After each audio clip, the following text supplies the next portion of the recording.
The president is investing in more vaccines. Already 1.9 million shots are being given each day, and cases dropped by 29% compared to this time last week.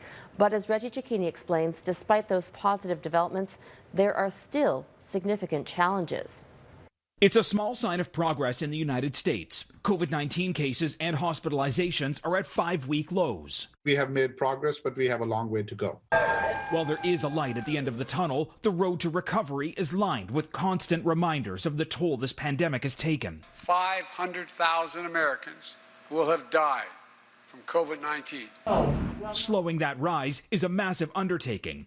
Touring Pfizer's facility in Michigan on Friday, President Joe Biden lauded efforts to ramp up production to 200 million shots by May, but at the same time offered a dose of reality. It doesn't mean it'll be in all Americans' arms, but enough vaccine will be available by that time.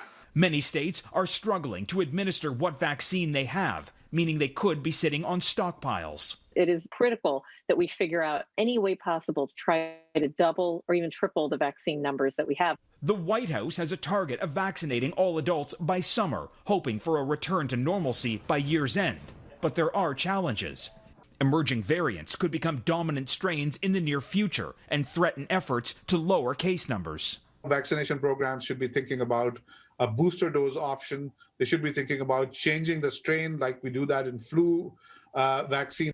Meanwhile, a key indicator of public health is signaling distress. Life expectancy in the United States dropped by 1 full year in the first half of 2020 to 77.8 years. But for Black Americans, it dropped by almost 3 years, highlighting disparities faced by racial communities during this pandemic. There is just a consistent gap across the board in everything from education, finance, and income. And every time we come up with solutions, we find that they're necessary but not sufficient. And health officials say controlling this virus isn't going to end decades of inequities faced by minority communities. And the White House has actually made vaccine equity a key component in its strategy to combat this pandemic.